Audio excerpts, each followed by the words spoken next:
Bonjour à tous, je suis Audrey et vous regardez aujourd'hui l'émission Café Bible. Nous recevons aujourd'hui notre sœur Emmanuelle qui est venue nous partager son témoignage vivant, son témoignage vraiment édifiant, ce qu'elle a traversé et d'où le Seigneur l'a tirée.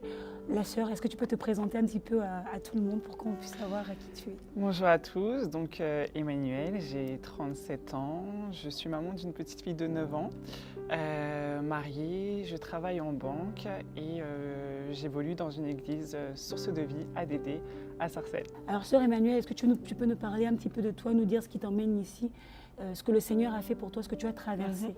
Alors, moi j'étais un petit peu la caricature de l'adolescente de cité, rebelle. J'ai grandi à Sevran dans le 93 avec ma mère qui m'a élevée seule. J'ai eu une adolescence difficile dans le sens où j'étais la première à me lancer dans des aventures malencontreuses. J'ai fait 2 collèges, 4 lycées, je me faisais virer de partout. J'étais très influençable, ça m'a amené à passer des nuits en garde à vue, ça m'a amené à garder de la coke chez moi, garder des kilos et des kilos d'herbe, à garder des armes. Enfin voilà, j'ai évolué dans cet environnement, donc qui n'était pas de tout repos pour ma mère. J'ai commencé à fumer du cannabis à l'âge de 13 ans. J'ai tout de suite eu une consommation très lourde, à peu près 10 joints par jour. Donc voilà, c'était assez lourd, en sachant que mon papa lui-même fumait. Mon papa m'a eu très tôt, il m'a eu à l'âge de 16 ans. Et mon papa, c'était un petit peu le lascar, quoi. Donc voilà, moi, j'idolâtrais un petit peu mon papa, j'idolâtrais un petit peu ce personnage fort. Et du coup, le voyant fumer, c'est comme ça que je suis tombée là-dedans. Lui-même n'avait pas un rôle paternel très affermi, puisque lui-même m'envoyait rouler ses joints. Enfin voilà, on avait une relation un petit peu bizarre. C'était pas trop papa-enfant. Et à côté de ça, on avait une relation aussi très conflictuelle, c'est-à-dire que là, maintenant, je sais qu'il n'était pas tout seul dans sa tête. C'est quelqu'un qui pouvait péter des câbles de temps en temps, vraiment me menacer de mort, m'insulter, me dire des paroles qui m'ont marqué jusqu'à présent, comme je te pisse dessus, une balle entre les 2 yeux, ça te dit. Voilà, donc c'était Une relation assez compliquée. assez compliqué, voilà. J'avais ma mère qui était une mère célibataire, une femme sérieuse, pas en Christ, mais une femme sérieuse qui aimait bien sa fille. Et à côté, un papa qui pouvait être copain, mais parfois très menaçant. Et moi, entre les deux, j'exprimais peut-être un mal-être, voilà, par beaucoup de bêtises, on va dire. D'accord. Donc, est-ce que tu dirais qu'à ce moment-là, tu avais une sorte de dépendance affective, tu recherchais un petit peu une figure d'autorité et par là, ce manque-là te faisait que tu sois une personne influençable justement et c'est ce qui a fait en sorte que tu puisses fréquenter finalement les mauvaises personnes? Je pense, parce que paradoxalement, j'avais une très forte personnalité. J'étais vraiment bagarreuse, je faisais de la boxe, mon père m'entraînait, etc. Mais à côté de ça, j'étais faible dans le sens où dès qu'on me proposait de mauvaises choses, je ne disais pas non.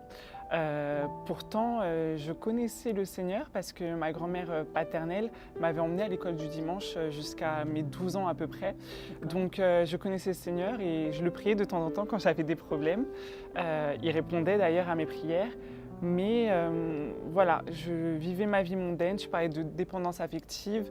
J'étais d'abord très garçon manqué, puis à l'adolescence, vers les 18-19 ans, j'ai vraiment commencé à me féminiser. Et ça a été les garçons et tout ce qui va avec. D'accord. Et quel est l'élément, quel est l'événement qui a fait que tu sortes finalement de cet entourage malsain, tout ce qui était mauvais? Comment tu as fait pour sortir de là?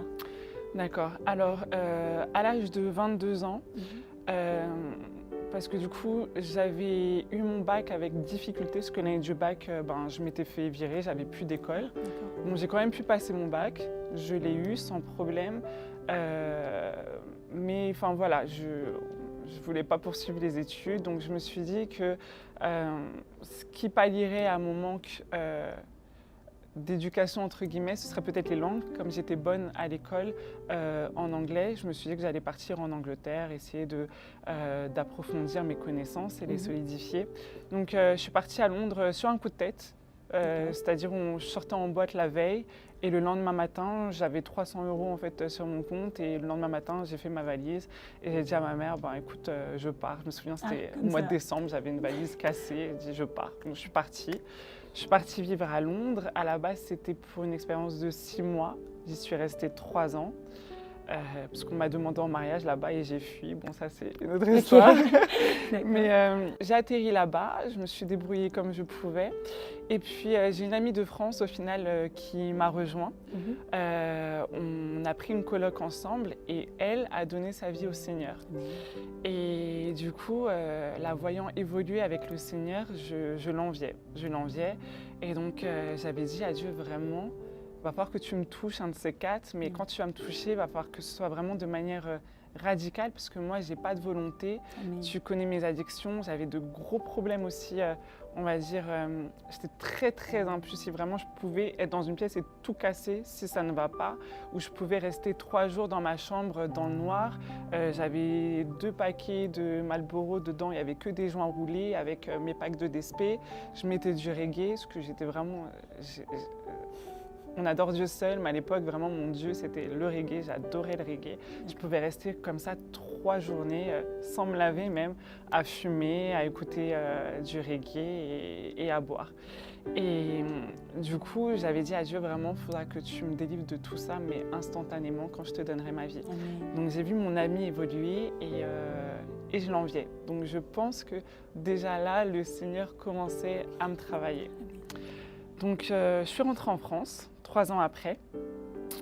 Et là, à l'époque, j'avais un petit copain, c'était un sportif de haut niveau.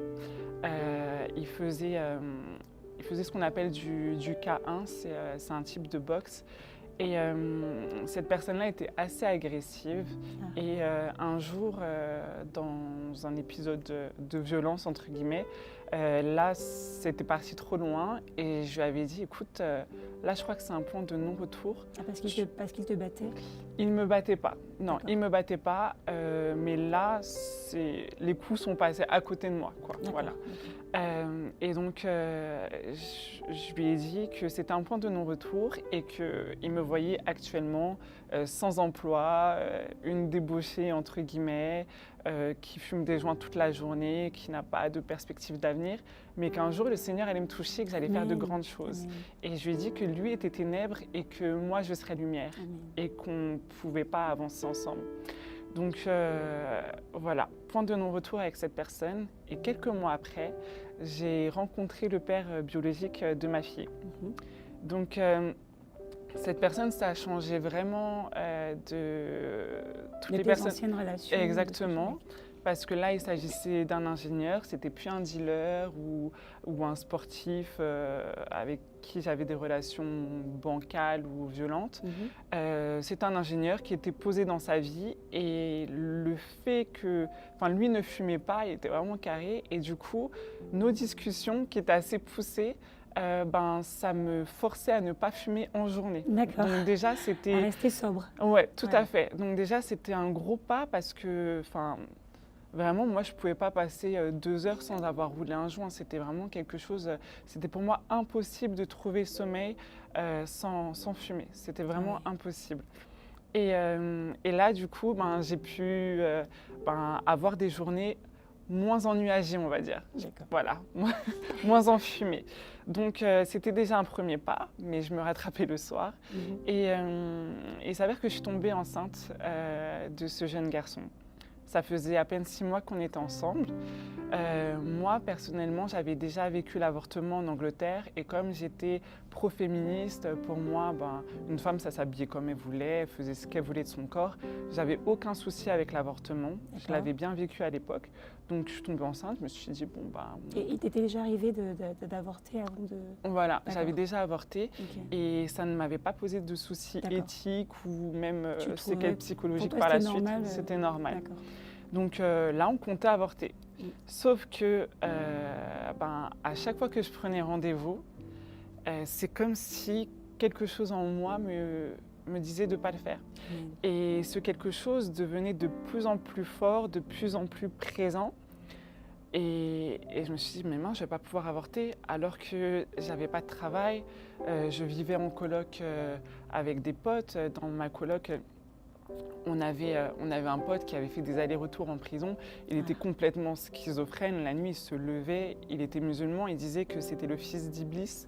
Les musulmans, ils appellent Iblis le diable, le shaitan, voilà. Il disait que c'était le fils d'Iblis. Il rugissait. Enfin, c'était... En fait, l'environnement n'était pas du tout approprié. Ah, c'était pour pas recevoir sain un du enfant. tout. Tous nos potes, c'était les dealers. Donc, ils cachaient pas mal de trucs chez nous. À la maison, c'était le squat.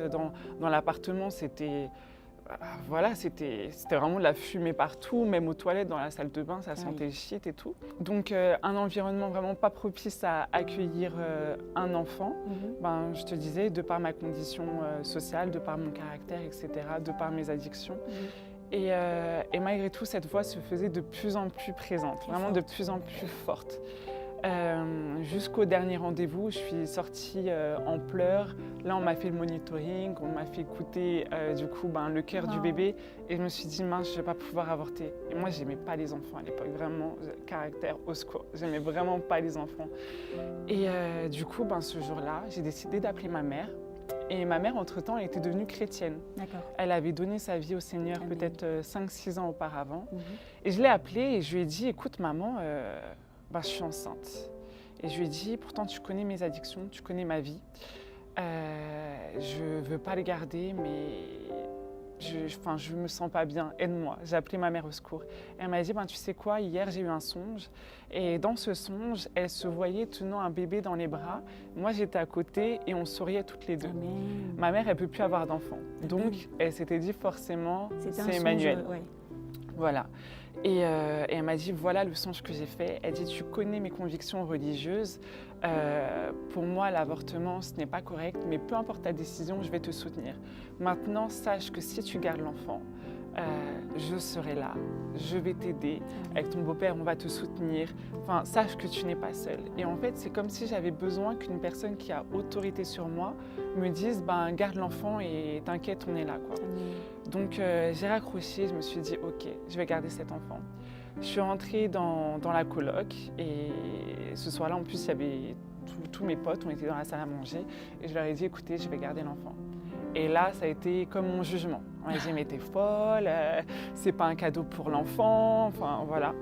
Et ça m'a vraiment touchée. Je suis partie dans ma chambre, j'ai appelé le père biologique de ma fille et je lui ai dit, écoute, je vais garder l'enfant. On a discuté pendant 1 heure, 2 heures même.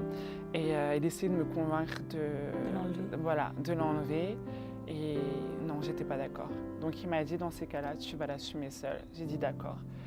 On a raccroché et là, j'ai parlé à Dieu.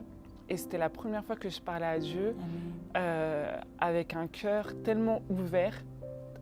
J'étais tellement vide et j'attendais tellement de Dieu qui me remplisse que là, pour une fois, ma prière, c'était pas si tu fais ça pour moi, je ferai ça ou autre. C'était vraiment aide-moi. Et je lui ai dit, Seigneur, je ne vais pas faire la volonté d'un homme, mais je vais faire ta volonté à toi. Je vais garder cet enfant, mais il faut que tu transformes ma vie. Amen. Et ce soir-là, j'ai dormi sans fumer. C'était le mois de mes 27 ans. Je venais d'avoir 27 ans. J'ai commencé à fumer à l'âge de 13 ans, 10 joints par jour. Impossible pour moi de m'endormir sans fumer. Ce soir-là, j'ai dormi sans rouler de joint. Amen. J'ai dormi comme un bébé. Le lendemain, je me suis réveillée. Je suis arrivée dans cet appartement. Je vais dans la salle à manger, je vois la boîte à shit sur la table, la bouteille de whisky. Je vois mes amis endormis comme ça. Et je me dis, waouh, mais dans quel environnement est-ce que j'ai évolué jusqu'à présent? Mais qu'est-ce que c'est que ça? Je regardais mon dressing, je regardais mes tenues, mes jupes jusque-là, etc. Je me disais, mais je ne peux plus porter ça. Et puis mes copines commencent à se réveiller, elles me racontent leur soirée avec leur mec, elles disent des gros mots. Et moi, ça me pique littéralement les oreilles. Je me sens en déconnexion, mais totale. Et là, je ne comprends pas en fait ce qui... Le changement brusque. Ah ouais, vraiment, c'était brutal. Je ne comprenais pas ce qui se passait. Je sentais vraiment ce fossé qui s'était creusé avec elle. Et ça me faisait peur parce que je tenais vraiment à mes amis. J'étais quelqu'un qui... J'étais souvent dans des épisodes de dépression. J'étais seule, mais j'ai toujours été entourée. J'étais en coloc, j'avais toujours mes potes avec moi en fait. Et là, me sentir plus connectée à eux, vraiment, ça m'a fait mal. Et donc à partir de ce jour-là, tout ce dont j'avais envie, c'était aller à l'église, c'était lire la Bible. Dès ce matin-là, au réveil, je savais qu'un homme ne pourrait plus me toucher avant le mariage. Amen. Je savais que j'aurais plus envie d'aller en boîte. C'est comme si, en fait, le Seigneur avait inscrit en moi ses commandements, ses recommandations. Et donc là, j'ai commencé à lire la Bible. Et à cette époque-là, j'avais l'impression de ne pas apprendre dans la Bible parce que tout était déjà gravé en moi. Là, maintenant, j'apprends. Mais en fait, à ce moment-là, je lisais la Bible et je me disais, bah oui, c'est ça, c'est ça, c'est ça, c'est ça. Donc voilà, j'ai commencé à évoluer comme ça. Et donc, j'ai vécu le miracle de la nouvelle naissance. Amen, amen. En une nuit. En une nuit. Ouais. En une nuit. Et ce qui est fou, c'est qu'à partir de cette nuit-là, je n'ai plus jamais fumé. Amen. Donc, changement radical en une nuit. C'est ça, changement radical en une nuit. J'ai vraiment vécu ce qu'on appelle le miracle de la nouvelle naissance, c'est-à-dire être quelqu'un la veille et être une autre personne le lendemain. Et le lendemain, être totalement transformé. Et ce qui est magnifique, c'est que tant d'années à fumer, tant d'années à ne pas pouvoir m'affranchir de ce problème, en une nuit, c'était terminé. C'est-à-dire que je n'ai plus jamais eu envie de fumer. Amen. Ça n'a pas été un combat ou autre. J'ai dormi, le lendemain, c'était terminé. Jusqu'à présent, je n'ai plus jamais fumé. Et c'est fou parce que plus le temps passait, plus je me disais, waouh, ce péché-là, je ne le fais plus.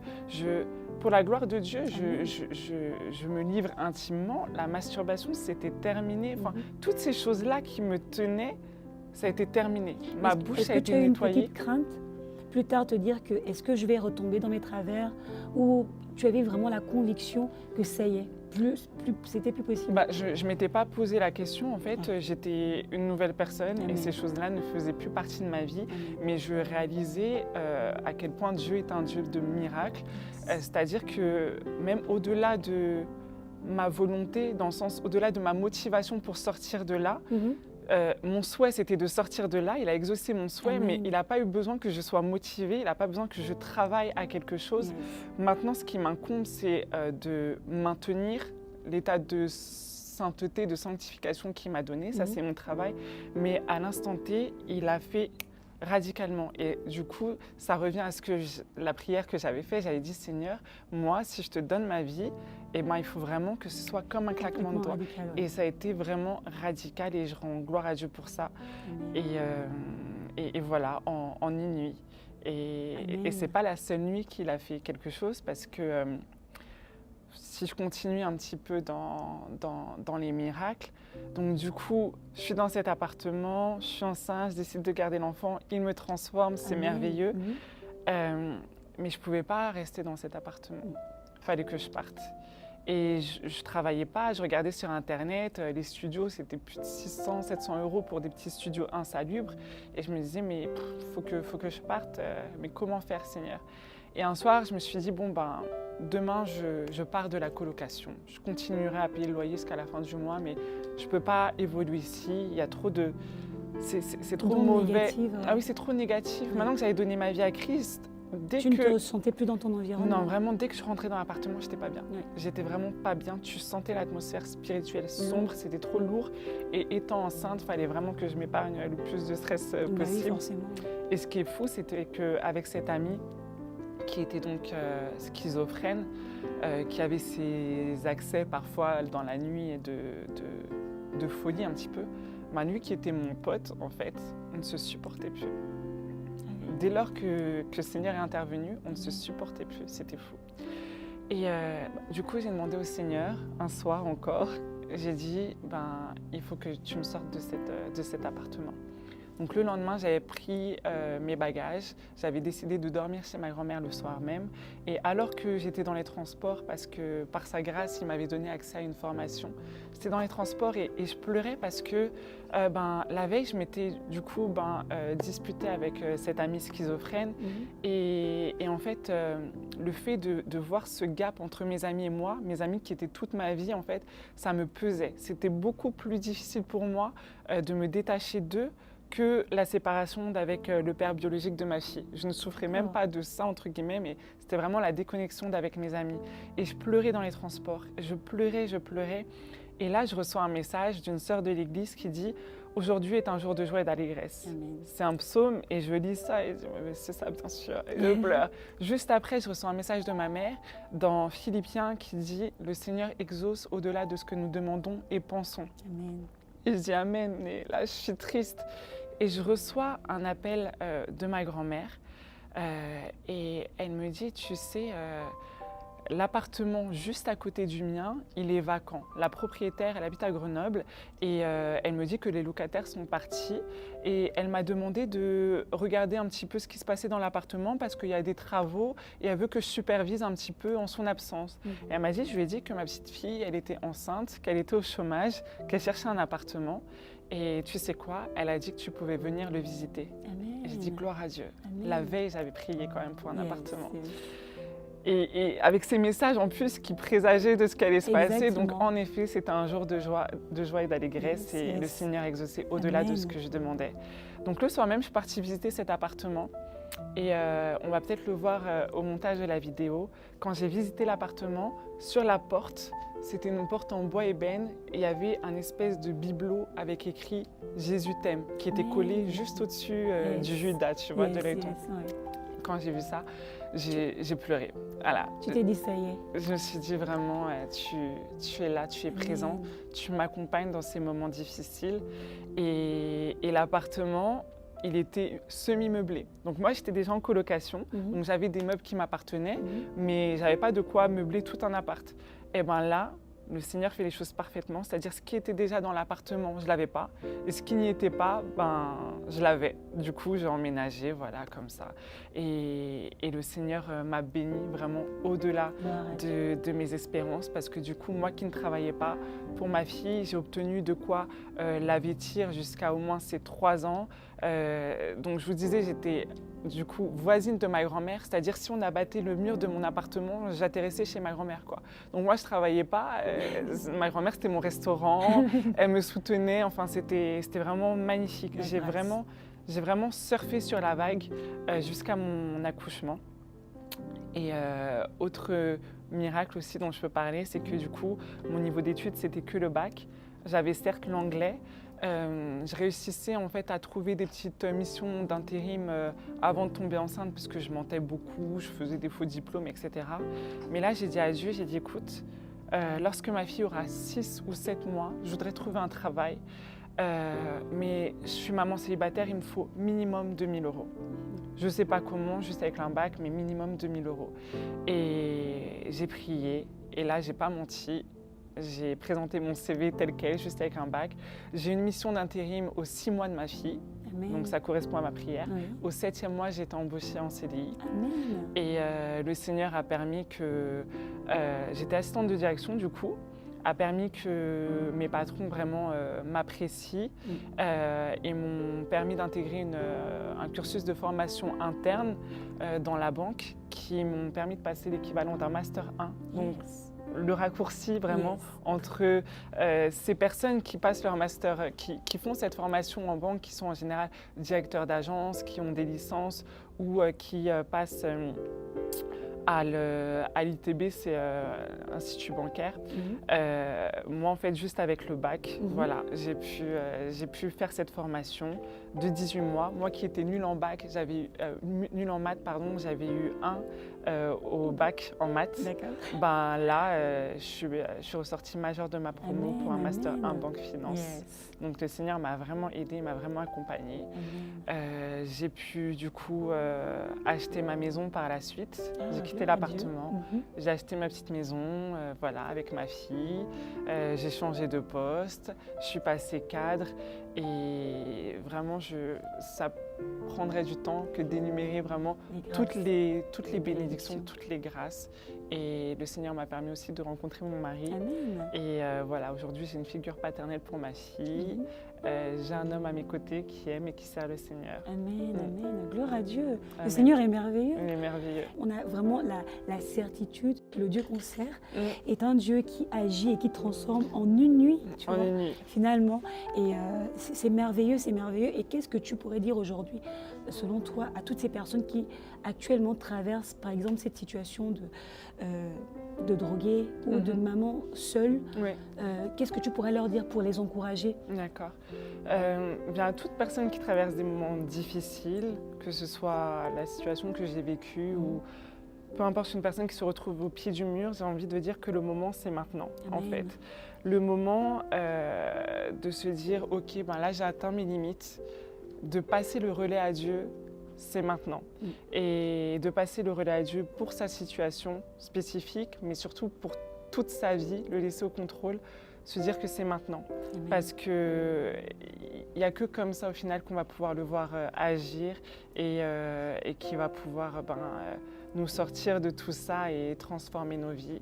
Et je pense, du coup, je pense à toutes les femmes qui s'interrogent à savoir s'ils doivent garder un enfant, si elles seront capables de l'éduquer. Moi, ma petite fille, elle est merveilleuse aujourd'hui. Vraiment, je remercie le Seigneur.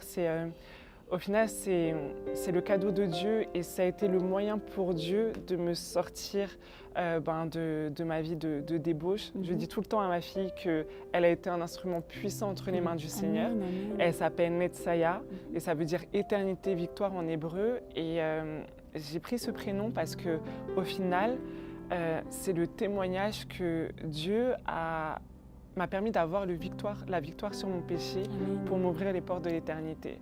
Donc voilà ma fille, c'est la victoire sur mon péché et c'est le canal par lequel Dieu est passé pour m'ouvrir les portes de l'éternité. Et donc je parle à ces femmes et je leur dis prenez courage, Dieu est là, Dieu vous accompagne et il va faire de grandes choses avec vous, il sera le père de votre enfant, il va vous accompagner, il va vous édifier, il va vous élever.